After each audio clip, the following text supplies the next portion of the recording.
Bem, eu quero falar de um assunto polêmico. Enquanto eu desenvolvo esse assunto, vocês vão assistir aí um pouco dos vídeos que eu gravei quando eu fui para o Japão, em 2023, ainda tem alguns. Então, enquanto houver vídeos, haverá assunto para ser compartilhado com vocês. Bem, continuando aqui. Como eu falei, eu quero falar de um assunto um tanto polêmico, mas muito ligado ao momento em que nós estamos vivendo.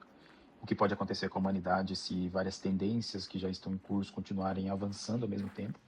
Eu não estou falando apenas da inteligência artificial, a IA é uma parte importante dessa equação, mas existe uma combinação de fatores geopolíticos, econômicos, tecnológicos que pode levar o mundo a um período bastante complicado.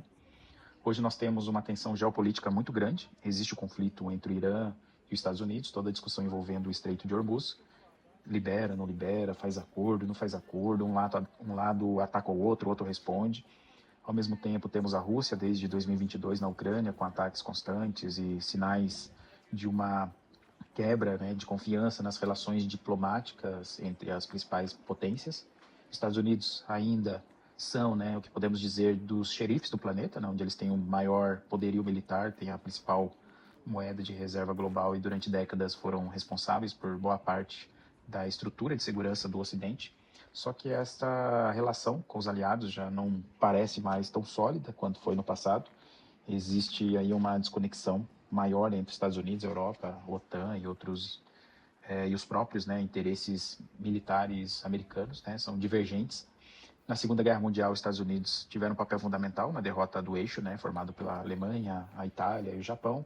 E hoje existe uma configuração, né, diferente com o conhecido eixo das ditaduras, né, que compreende ali Rússia, Coreia do Norte, China e Irã, basicamente, né? Só que agora existe uma diferença fundamental, né? O que não havia na década passada, que são, na época da Segunda Guerra, no caso, que são as armas nucleares. Isso torna qualquer conflito muito mais difícil, porque você não consegue simplesmente atacar uma potência nuclear sem correr o risco de uma escalada que ninguém consiga controlar. E dentro desse cenário, o Estreito de Hormuz é uma peça praticamente central, né? Uma parte importante do petróleo mundial passa por ali, e com a redução desse fluxo, sei lá, de 30% para caiu para 30%, ou 10% ou 5%, dependendo da informação no momento, existe uma pressão sobre a oferta. O petróleo não é só, né, gasolina ou diesel, o petróleo está no plástico, na borracha, no transporte, roupas, produtos industriais e é uma enorme, né, cadeia de consumo. Então, quando a oferta diminui, os preços obviamente sobem e isso gera inflação. O barril sobe, né, quando a tensão aumenta, cai quando aparece alguma possibilidade de acordo, isso afeta praticamente todas as economias.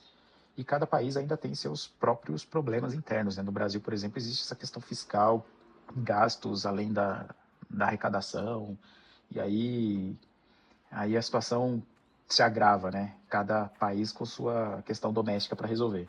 Mas meu ponto aqui é mais essa visão global. E nesse cenário, os Estados Unidos eles são, de fato, né, o ator principal, porque ainda tem a maior capacidade intervencionista, digamos assim, em conflitos e assuntos, né, a outros países que estão também relacionados aos interesses americanos. Só que agora eles encontraram aí um adversário que talvez eles tenham de alguma medida subestimado.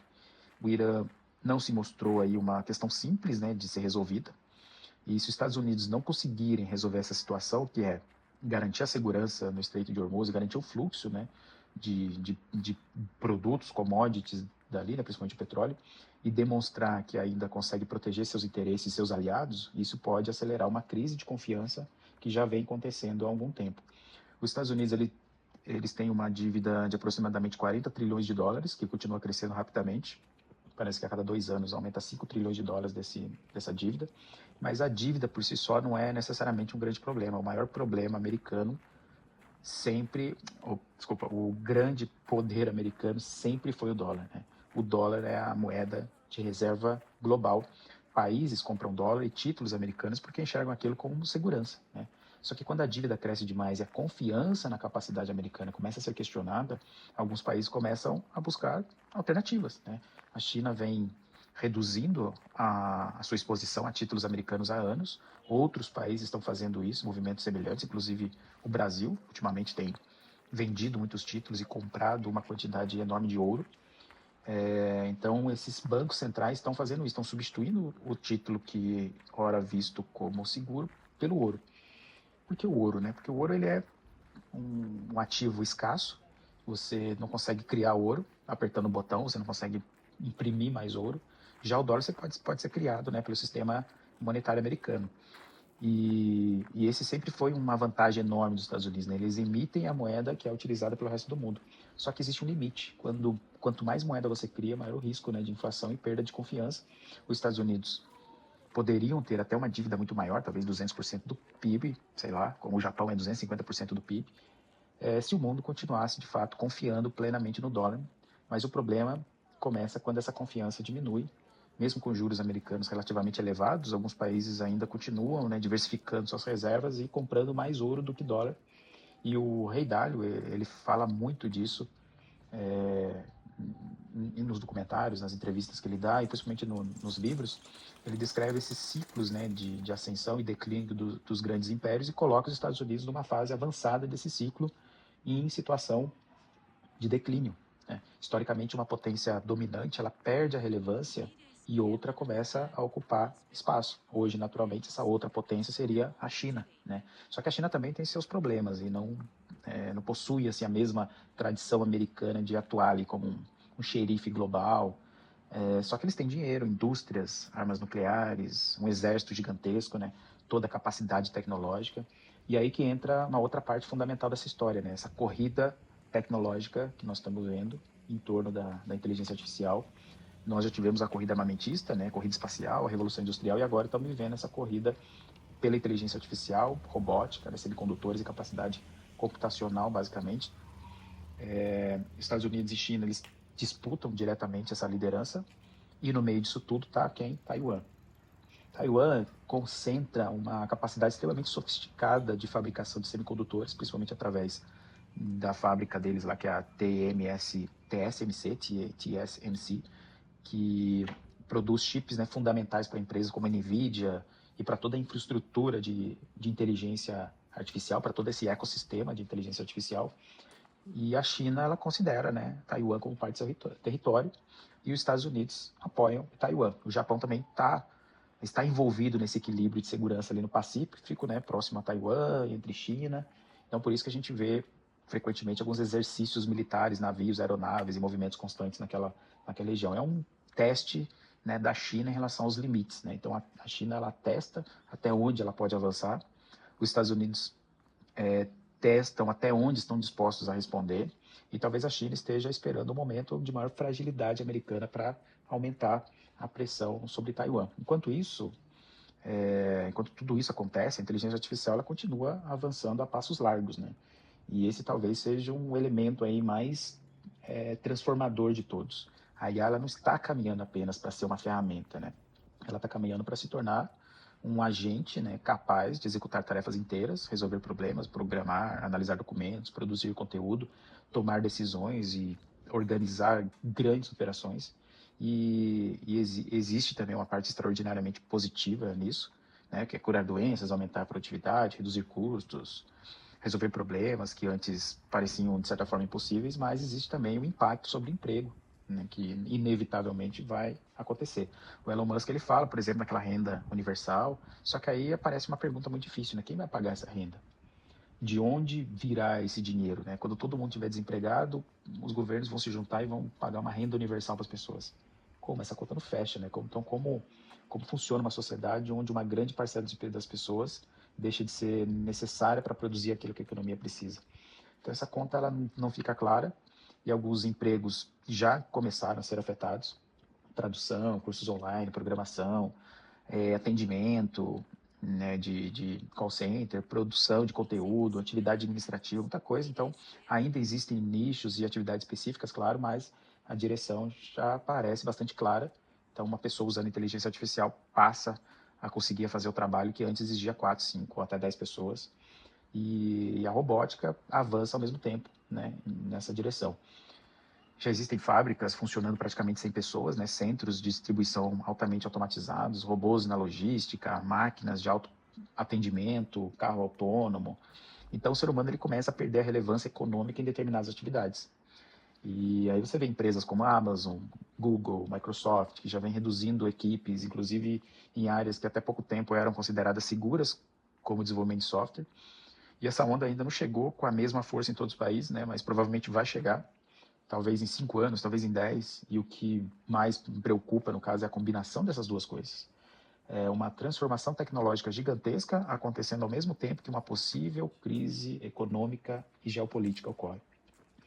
Se houver uma perda de confiança no dólar, enfraquecimento dos Estados Unidos, uma queda forte dos mercados e, ao mesmo tempo, empresas percebendo que podem substituir grande parte da mão de obra por tecnologia, o efeito pode ser muito forte.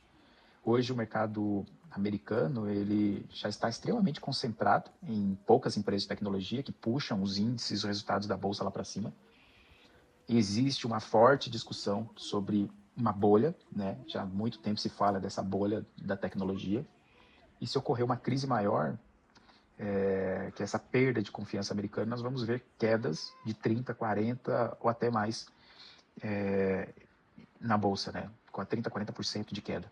E aí que começa um efeito dominó parecido com o que aconteceu lá em 2008, com a crise do subprime, mas agora com uma potencial muito maior, porque em 2008 havia uma crise financeira enorme, mas ainda existia confiança na capacidade dos Estados Unidos de resolver o problema, né? O governo podia intervir, imprimir dinheiro, salvar os bancos, empresas, e o dólar continuava sendo visto aí como um porto seguro, mas numa crise futura, se o dólar estiver no centro da perda de confiança, a situação ela muda completamente. O Rei Dalio ele explica que crises normalmente são resolvidas porque os governos eles criam dinheiro, sustentam empresas e os bancos permitem que o sistema se organize e, de acordo com o que ele diz, isso gira em torno de 3 anos, basicamente, que é o tempo, quanto mais rápido um país imprime dinheiro, mais rápido ele se reorganiza, né? Ele consegue resolver a parte crítica da crise, né? Mas o que acontece se você imprimir mais dinheiro? Se imprimir mais dinheiro vai piorar a própria crise de confiança. E aí você vai ter falências, desemprego em massa, queda de consumo e aumento de desigualdade, obviamente. E essa desigualdade ela pode virar também uma crise política, né? Uma minoria que permanece ali protegida enquanto uma maioria sofre, né? E isso gera naturalmente uma revolta, aumenta a polarização, movimentos políticos mais radicais e, no pior cenário, até rupturas internas e conflitos civis, pode até desencadear uma guerra civil num caso mais extremo. Não estou dizendo que isso necessariamente vai acontecer, mas é uma leitura baseada nesses sinais e nos ciclos históricos, descrito até pelo Ray Dalio em seus livros. E aí que entra outro problema, né? Quando a crise chega às empresas, elas obviamente vão cortar custos, né? A primeira ação das empresas é cortar custos. Se a receita cai, a demanda diminui, e aí existe a tecnologia que hoje é capaz de substituir o trabalho humano e um incentivo muito grande para automatizar e aumentar ainda mais. Então você pode entrar num ciclo muito difícil, onde a economia ela vai piorar, as empresas vão demitir e a tecnologia vai substituir grande parte dessas pessoas, o desemprego vai aumentar, obviamente, o consumo vai cair e isso pressiona novamente as empresas. E esse modelo vai se espalhar rapidamente para o mundo inteiro. Multinacionais vão replicar essa mesma estrutura de recuperação, digamos assim, para outros países. As empresas locais vão copiar, então vai ser aquele efeito dominó no planeta inteiro, porque hoje a globalização tecnológica é praticamente imediata. Países como o Brasil também vão ser atingidos, não tem como escapar disso. Menor consumo global significa também menor demanda. E menor demanda significa menor produção. Menor produção significa menos empregos. E os governos terão que sustentar uma quantidade enorme de desempregados. Provavelmente veremos um aumento de impostos sobre empresas e pessoas de renda mais alta para financiar algum tipo de renda básica ou proteção social. Ao mesmo tempo, quem continuar empregado pode sofrer uma pressão enorme. Imagina estar numa vaga sabendo que existem 10 pessoas qualificadas prontas para assumir o teu lugar. A gente já vive isso em certa medida, né? Então a pessoa acaba aceitando mais pressão, reclama menos, trabalha mais. Isso desencadeia outros problemas psicossociais aí, como burnout, ansiedade, adoecimento, depressão e outras doenças aí. Só que a história já passou, né, por transformações enormes antes, né? A Revolução Industrial também houve desemprego, miséria e imigração em massa. E quando eu mesmo, quando estive em Pomerode, eu vi uma história de uma família alemã que veio para o Brasil, porque os antepassados perderam sua condição de trabalho durante a Revolução Industrial. E aí eles vieram para cá, ocuparam terras e construíram casa e cultivaram ali ao redor para começar a ter uma vida nova, porque na Europa eles não viam esperança, né? Só que naquela época existia território pouco povoados, países interessados em receber imigrantes. Hoje temos aí mais de 8 bilhões de pessoas no planeta, né? Não existe simplesmente um novo continente para onde todo mundo possa ir e colonizar, montar colônias, né? Porque precisa popular essas áreas. Não, a maior parte das áreas já tem dono, né? Então vai haver migração, claro, migração, claro, mas isso não resolve tudo e pode até aumentar tensões sociais em outros países. E tudo isso que eu falei até agora considera apenas o efeito econômico e tecnológico. Se houver uma guerra maior, até uma terceira guerra mundial, a situação pode piorar ainda mais. Se os Estados Unidos colocarem tropas dentro do Irã e a Rússia decidir apoiar o Irã, que é uma das previsões daquele professor chinês lá, acho que é Zhang o nome dele, acho que é Zhang o nome dele, não me lembro agora, podemos ter embargos, interrupções no fluxo de alimento, de trigo, de energia, fertilizantes, tudo aquilo que vem ali do Oriente Médio e abastece regiões vulneráveis, principalmente partes da África. Esses locais vão sofrer muito, vai ter uma fome absurda, né? Mas existe uma coisa importante, né? Nada disso é também, né, permanente, né? Se a gente for, pode também desenhar o pior cenário, mas também pensar também que as coisas podem não vão ser permanentes, né? A história ela mostra, mesmo nos momentos mais críticos, que o ser humano ela acaba encontrando meios de se organizar. Então, eu não acredito muito no cenário de Armagedon nuclear. Eu estou mais para as próprias armas nucleares, elas tornam uma guerra mundial total menos provável, né? Porque elas são usadas com poder de dissuasão ali, né? Mas um grande choque econômico combinado com uma transformação brutal no mercado de trabalho, isso parece muito mais plausível. E, na minha opinião, eu considero essa possibilidade bem alta. E depois que acontecer isso, depois que passar essa fase, as pessoas elas vão começar a encontrar novas formas de trabalho. Talvez não exista mais a mesma quantidade de advogados, juízes, atendentes ou programadores. A inteligência artificial ela fará boa parte dessas atividades, obviamente, mas outras vão continuar existindo. E, por exemplo, cuidando de pessoas, construção civil, manutenção, reparos, serviços mais físicos, né, e atividade onde o contato humano importa. Então, pessoas que nunca imaginaram trabalhar cuidando de idosos podem começar a fazer isso, outras que podem migrar para construção, pintura, sei lá, manutenção ou serviços técnicos, né? Eu acho que haverá uma grande reorganização das profissões. Provavelmente será uma transição muito difícil e dolorosa para muita gente.